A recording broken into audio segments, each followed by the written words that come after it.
This is the world's easiest cheese recipe. Making cheese today And tomorrow, because it's so easy.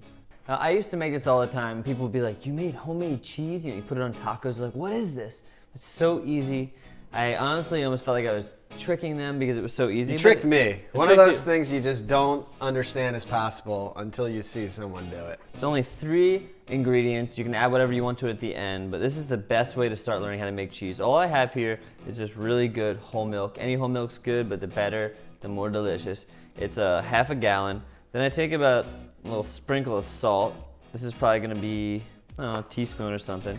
So I have this on medium. And all I'm gonna do is just keep stirring. The only important thing you really have to know is that you wanna make sure you keep stirring, otherwise the milk will get burnt on the bottom.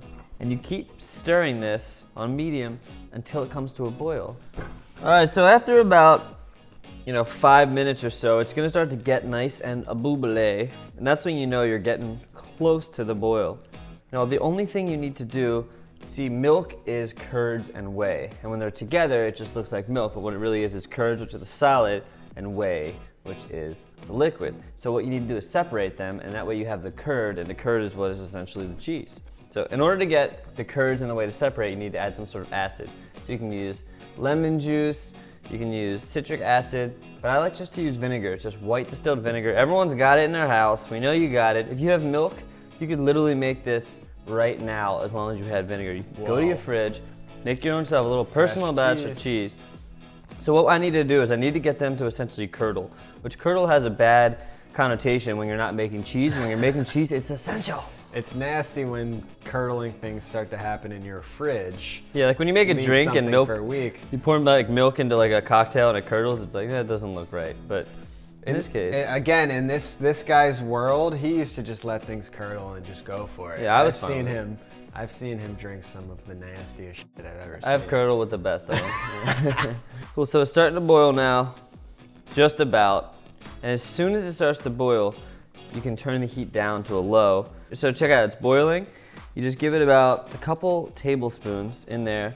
And if you need more, if it doesn't curdle, see it's starting to just get all, will you turn the heat down, Mike? Oh, it's getting all curdly. You could use lemon juice, it will give you a hint of lemon. Oh yeah, look at that. See how it gets all curdle? It looks like feta cheese, my friends. Yeah, and it's not far from it.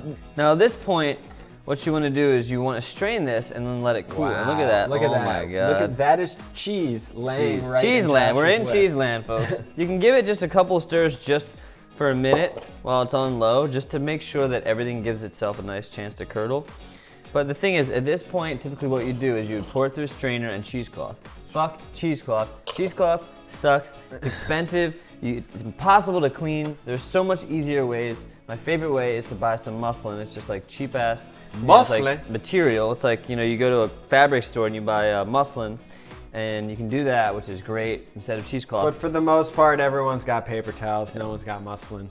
So paper towels work great. Just make sure you put a bunch of them. So we got a little 3-step process right here. Bowl, strainer, paper towel. So now at this point, all you do is you pour this in with the paper towel inside the strainer. Give it a pour-ski, and look at that cheese. Jesus Christ! So it's gonna seem like, you have to use a lot of milk to make a little bit of cheese, but you're making homemade cheese, so you don't need to be, this isn't like crappy cheese, you can savor this stuff. So at this point, all you wanna do is just let this cool down just enough so you can handle it. And that way you can really strain out all the liquid. And the more liquid you strain out, the more solid it will get. It's really up to you, but look, I can already squeeze this. It's burning my hands a tiny bit, but my hands are used to it. So you just give it a squeeze, get out the liquid. Oh yeah, hell yeah. Woo, it's hot. Like I said, you should be waiting, but I am not waiting. Check this out, the cheese is cooled. It's nice and crumbly at this point. Like I said, if you want, what you could do is put it in like some kind of mold, put a weight on it, squeeze out even more water and have like more of like a cheese block. But I don't even have the time, nor do I care.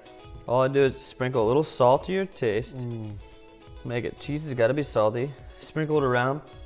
And then you just pour some of this stuff on tacos. Sprinkle it on tacos.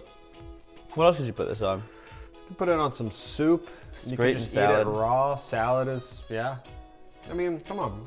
We're Americans. We put cheese on pretty much everything. Everything. It's almost like if feta and mozzarella had a baby. If they were really getting it on, this would be their glory child. Try it out. World's easiest cheese. I can promise you that. Good night, good luck, goodbye.